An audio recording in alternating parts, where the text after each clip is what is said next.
Hello বন্ধুরা, Shelley's food স্টাইলে তোমাদের সবাইকে আরও একবার স্বাগত জানাই। আজকে আমি বানাবো থানকুনি পাতার চচ্চড়ি। বানানো খুবই সহজ আর খেতেও দুর্দান্ত স্বাদের হয়। চলো বন্ধুরা, রেসিপিটা দেখে নিই। এখানে আমি থানকুনি পাতা ধুয়ে ভালো করে কুচি কুচি করে কেটে নিয়েছি, আর দুটো আলু ছোট ছোট টুকরো করে কেটে নিয়েছি, আর একটা বেগুন কেটে নিয়েছি। কড়াতে সরষের তেল দিয়ে দিচ্ছি। তেলটা গরম হয়ে গেলে দিয়ে দেব পাঁচফোড়ন। পাঁচফোড়নটা বেশ লাল করে ভাজা হবে, দিয়ে দেব টুকরো করে কেটে রাখা আলুটা।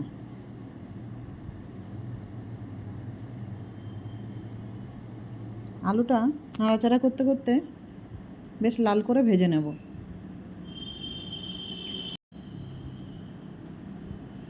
আলুটা কিন্তু খুব সুন্দর কালার হয়েছে, লাল করে ভাজা হয়ে গেছে। দিয়ে দেব কেটে রাখা বেগুন। আলুর সাথে বেগুনটাও কিছুক্ষণ ভাজা করে নেব।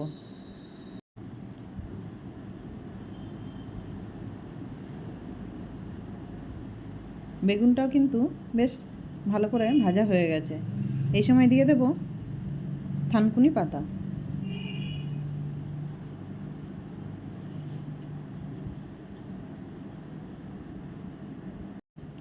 থানকুনি পাতাটাও কিছুক্ষণ নাড়াচাড়া করে নেব।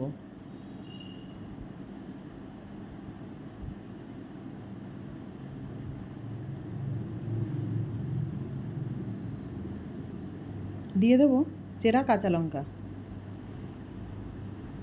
দিয়ে দিচ্ছি পরিমাণ মতো নুন, আর দিয়ে দেব হলুদ।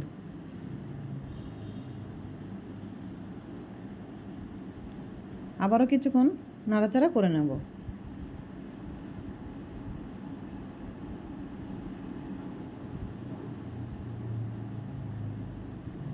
এই সময় দিয়ে দেব 1 কাপ মতো জল।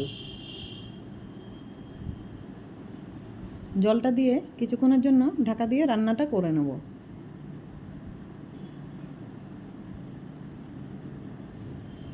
এবার ঢাকা খুলে দেখে নিচ্ছি।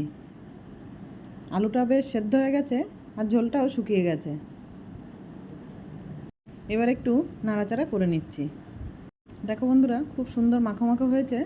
ঠিক এই সময় রান্নাটা পুরোপুরি হয়ে গেছে। এবার একটা প্লেটে সার্ভ করে নিচ্ছি।